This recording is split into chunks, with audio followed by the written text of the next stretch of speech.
Bea lang ang malakas. Ow! Ow! Ewe! Hello mga mi! Hello mga mi!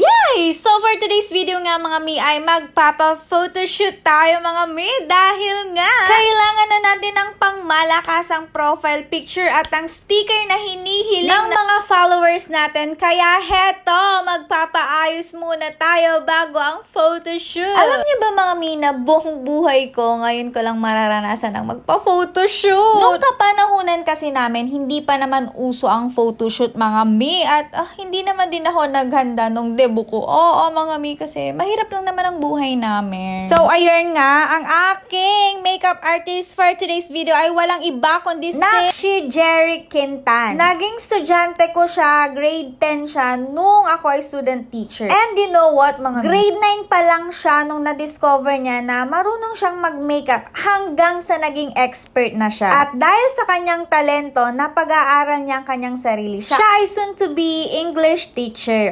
O, diba? Proud na proud ako sa nakshi kong to kasi very talented to. Marami siyang racket and 6 years na siyang makeup artist. Kaya hindi ako magtataka kung bakit napakahusay niya at kung bakit napakaganda ng gawa niya sa akin. And of course, i-flex ko naman ang dalawang photographer natin for today's video, si Xander and si Ken. Mga students din namin sila sa Malasiki NHS. Ito pala yung kanilang page, Kenny the Wanderer and Zenshot. Sa murang edad ay nabibilib ako sa mindset ng mga estudyante naming to. Kasi sila talaga yung mga tipo ng may pangarap at maabilidad sa buhay. Huy! Teka lang naman, tingnan nyo, may for the gapang pa dyan na tinuturuan ako ni Nakshi Jeric ng pose. Kasi hindi tayo marunong. Ganito pala yung mag-photoshoot mga mi. Napakahirap maging modelo. Hindi ko alam umaura sa camera mga mi. Pero dahil sa husay nitong mga photographer at nung makeup artist ko, naging maganda. Sobra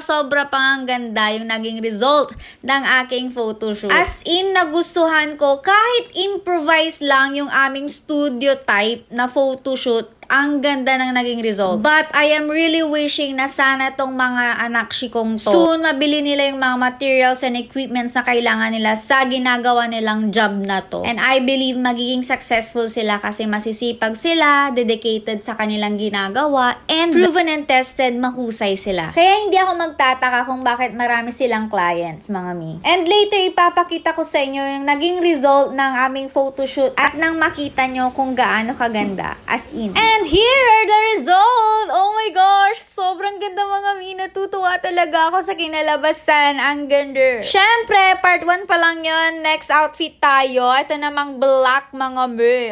Tignan nyo naman kung anong magiging result nito. Grabe, ramdam ko yung suporta ng mga anak kong to. Napaka-genuine nila. And very patient sila sa katulad kong client na hindi naman talaga marunong mag-pose. But because of them, naging maganda yung result. As in, super duper love ko talaga everything. Ganon. Tingnan nyo nga naman yarn. Ako ba yarn? Grabe ka, Jeric. Napaganda mo talaga ako. At ang galing ng photographer ko. The best. And here is another look. Sabi ko kay Jeric, ayokong mag-ponytail kasi hindi ko bagay. Feeling ko para akong lalaki. Ganon. Pero sabi niya, no ma'am, akong bahala. O ayan, at pinagkatiwala ko. Tapos ang ganda ng naging result na naman.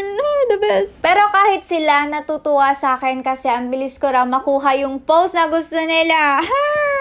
Ayan nga, at ipinasilip sa akin ni Kenny yung mga pictures na kuha niya. Tuwang-tuwa talaga ako, as in kinikilig. Ang ganda kasi. Heto mga samples mga mi, tignan nyo. Hey, ako lang yan mga mi, ako lang to. Ang galing diba? Oh my gosh, mga mi, so try din naman natin yung outdoor photoshoot. Tignan nyo ang kalalabasan neto. By the way, biglaan tong photoshoot na to dahil ang gusto ko sana sa Lingayen or sa Swap. Pero dahil kailangan ko na talaga ng pang-profile tapos ng sticker kasi marami nang naghahanap ng sticker talaga. Kaya sabi ko, tara na, sa bahay na lang kahit wala ng backdrop, gawa na lang ng paraan. Tapos sa bahay na lang din sa labas. Pwede na yun, sabi ko. And because they are very resourceful, naitawid namin yung aming photoshoot. At hindi lang siya basta-basta ha. Ang ganda talaga ng naging result. Gustong gusto ko. Kaya mga mi, kung nagustuhan nyo yung pinag-ayos sa akin ng aking makeup artist, i-follow nyo lang po, i-message nyo lang po si Jerry Quintans. Lagay ko sa screen yung kanyang Facebook. And kung gusto nyo rin po yung aking naging photoshoot, i-follow nyo lang po at i-message si Zenshot at si Kenny the Wanderer. And here are the sample pics. I really love it, mga mi. So, yun lang for today's video, mga mi. See you on my next vlog.